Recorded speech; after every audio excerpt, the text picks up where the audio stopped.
Namanya permintaan yang sifatnya masuk dalam wilayah ubudiyah, penghambaan kita kepada Allah. Dan Allah menyuruh kita dan kita minta. Allah tidak pernah minta imbalan apapun. Itu bedanya. Jadi ketika kita ini belum kenal sama Allah, maka secara logika bermasyarakat ya bisa saja orang itu minta rekomendasi, Pak Kiai tolong doakan saya, mudah-mudahan istri saya sembuh. Boleh nggak? Saling mendoakan itu sudah menjadi syariat kita. Masa nggak boleh? Kalau sholat kita berdoa nggak? Allahumma gfirli wali walidaya wali jamil muslimina wal muslimat, betul nggak? Kita saling mendoakan. Maka ketika ada orang minta didoakan, saya doakan. Dan nanti ketika dikabul doa itu Allah yang mengabulkan, bukan saya. Ini yang jadi persoalannya. Nah makanya disitulah kita ada doa namanya taisir umur, minta kepada Allah supaya diberikan kemudahan. Kira-kira dagangan laku, sekolah lancar, betul nggak? Apalagi bangun ya alhamdulillah sampai selesai, semuanya gampang. Ya kita lagi membangun sesuatu kurang dana, boro-boro minta orang nawarin, Pak Haji apa yang bisa saya bantu, semuanya menjadi mudah. Pertanyaan saya, kepengen nggak di dunia dapat kemudahan? Bener pengen? Kira-kira mudah semua gitu. Nah, kalau memang iya kita ingin diberikan kemudahan oleh Allah, ada petunjuk dari Allah Subhanahu wa Ta'ala. Dari satu peristiwa, Nabi Musa alaihissalam ketika melewati Gunung Tursina dengan keluarganya di malam hari, dia melihat di atas gunung itu ada cahaya, diduga api. Itu sedang musim dingin, sehingga kata Nabi Musa, tinggallah engkau di sini, saya akan naik gunung dulu. Itu ada api, barangkali saja bisa membuat api unggun buat bikin hangat sama kita ini semuanya. Naiklah ke atas gunung itu. Di tengah dia naik gunung ada suara yang memerintahkan supaya buka sendal. Ikhla'na alaika innaka bilwadil muqaddasi tuwa. Lepaslah sandalmu hai Musa, karena engkau sekarang ada di lembah yang suci. Disitulah ceritanya, makanya Nabi Musa itu terkenal dengan ayat wa kallamallahu Musa takliman. Disitulah seorang manusia bisa berdialog dengan Tuhannya itu. Salah satu dialognya, Tuhan bertanya, wa ma biyaminika ya Musa.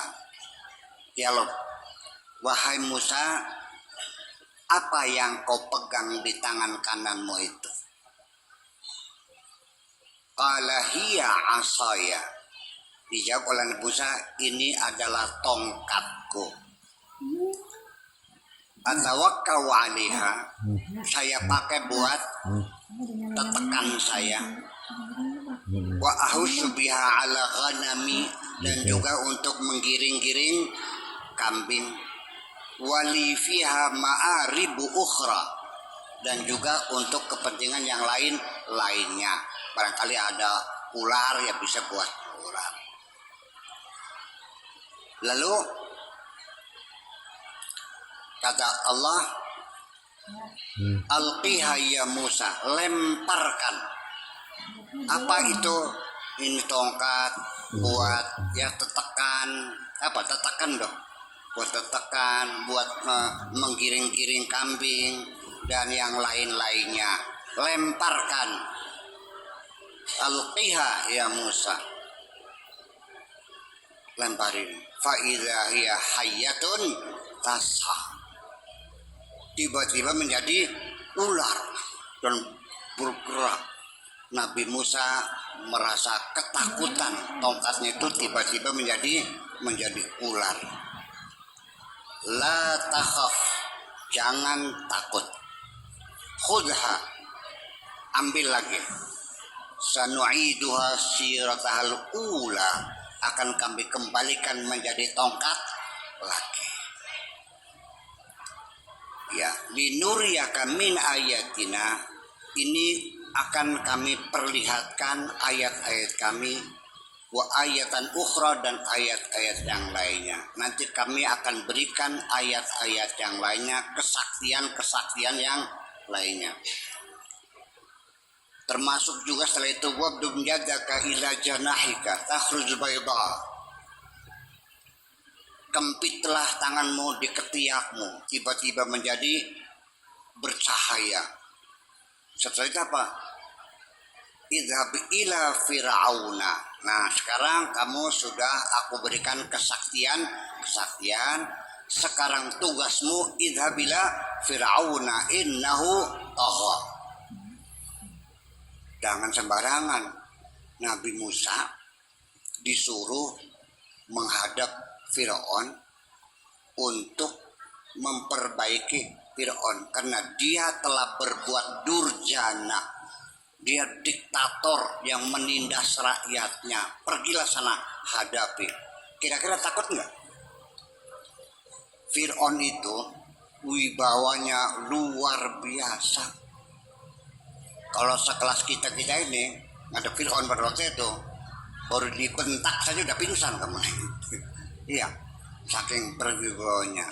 Nah, disitulah ayat ini yang sekarang ingin saya sampaikan sebagai metode bagaimana supaya kita diberi kemudahan oleh Allah. Kenapa demikian? Karena ini tugas yang sangat berat sekali. Ya, menghadapi seorang raja yang diktator, main tewak aja, main bunuh saja. Kalau bunuh tuh dicincang, tangan kiri potong, tangan kanan, kaki kanan potong. Kalau tangan kanan dipotong, yang kaki kirinya kaki kiri, sehingga nggak bisa pakai tetekan. Kalau kanan masih bisa jalan pakai tetekan. Kalau disilang nggak bisa. Sampai seperti itu. Jadi ini tugas yang sangat luar biasa. Nah, Nabi Musa siap pasti. Tetapi di situ dia minta petunjuk dari Allah. Setelah diberi berbagai perlengkapan berupa kesaktian, tongkat bisa jadi ular, ya kan, tangan bisa bercahaya dan lain sebagainya, masih takut juga. Nah, inilah maka doa Nabi Musa ini, Bismillahirrahmanirrahim, Rabbis rahli sadri. 1. Wa yassirli amri. 2. Wahlul 'uqdatam min lisani. 3. Ya kan? Kemudian yang ketiga, yafqahu qawli. Terus yang keempat, minta diberi pendamping, pendukung. Ya, Haruna akhi. Iya, waj'alli waziran min ahli. Haruna akhi. Berilah aku pendukung saudaraku, namanya Harun. Ini 4 ini malam ini ingin saya sampaikan sebagai ayat-ayat motivasi. Kenapa saya lebih banyak melihat motivasi? Karena di dalam Al-Quran itu semuanya isinya motivasi. membuat kita menjadi membangun persaudaraan, membangun kesetaraan, membangun semangat hidup, saling mencintai.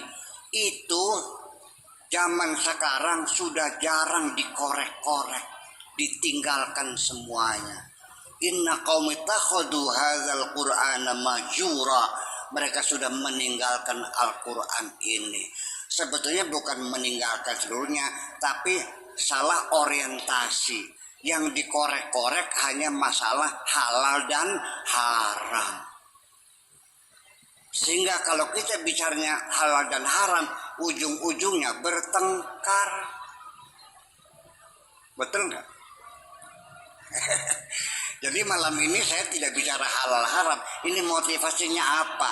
Doa Nabi Musa apa? Pertama, Rabbi shrahli sadri. Ya Allah, lapangkanlah dadaku. Wa yassirli amri, dan mudahkanlah urusanku. Wahlul 'uqdatam min lisani, lepaskanlah kekakuan lidahku. Yafqahu qauli, supaya mereka paham akan ucapanku. Waj'alli waziran, berlaku dukungan min ahli, dari keluargaku. Haruna akhi, dia adalah saudaraku, namanya Harun. 4 ini berarti 1, kelapangan dada. Kalau kita ingin berhasil mencapaikan tujuan sesuatu, punya keinginan, pertama bekalilah dirimu dengan lapang dada. Maksudnya lapang dada itu jangan sempit. Bukan dadanya diperlebar seperti lapangan, tidak. Dada kita tidak bisa dilapangkan. Bisa dilapangkan, bukan dadanya, tetapi isi dada ini, yaitu hati kita, rasa kita, jiwa kita, angan-angan kita, imajinasi kita, pemikiran kita, ideologi kita, semuanya harus lapang dada. Dengan apa lapang dada itu? Dengan pengetahuan, dengan pengalaman, dengan berjiwa besar. Jangan selalu menuntut orang lain untuk menghormati diri kita. Jangan selalu menuntut orang harus setuju dengan kita. Lapang dada itu, kalau ada orang memusuhi kita, ya kita jangan marah dong. Kalau ada orang yang mendiskreditkan kita, kita nggak usah marah. Orang tidak mau membantu kita, jangan kecewa. Berjiwa besar, wawasannya luas, dengan ilmu pengetahuan dan pengalaman panjang. Kita tahu medan perjuangan kita, tahu medan masalahnya apa, bahkan kita bisa mengkalkulasikan, bahkan sampai kita mampu melakukan, mempersiapkan langkah-langkah alternatif, antisipasif terhadap kemungkinan kesulitan apa yang bakal terjadi, bukan hanya nyelonong begitu saja. Jadi Rabbi shrahli sadri itu dada kita dilapangkan, maka menghadapi tugas besar nggak mungkin dengan kebodohanmu, tidak mungkin dengan kepolosanmu tanpa pengalaman dan sebagainya dan sebagainya. Sebetulnya dunia ini ada yang lapang, ada dunia yang sempit. Sebetulnya bukan dunianya yang lapang dan sempit, tapi dadamu. Ada orang yang dadanya lapang, ada yang dadanya sempit. Kalau orang bodoh, sekolah juga enggak, buta huruf. Dunia ini luas atau sempit? Dunia ini terang apa gelap gulita? Gelap gulita. Ya iya. Jadi siapapun untuk menghadapi kehidupan, tidak mesti harus menghadapi seorang raja diktator, menghadapi kehidupan. Ini kehidupan kita. Nabi Musa suruh menghadap Firaun. Kita menghadapi kehidupan. Mana yang lebih menakutkan? Kehidupan. Menghadapi kematian takut enggak? Menghadapi kehidupan lebih mengerikan. Kehidupan lebih mengerikan daripada kematian kok. Yang sudah nyata. Itu satu. Jadi kita banyak pengalaman, banyak pergaulan, banyak wawasan, keilmuan dan sebagainya. Rabbi sholli sadri wa yassirli amri, dan minta kepada Allah supaya diberikan kemudahan.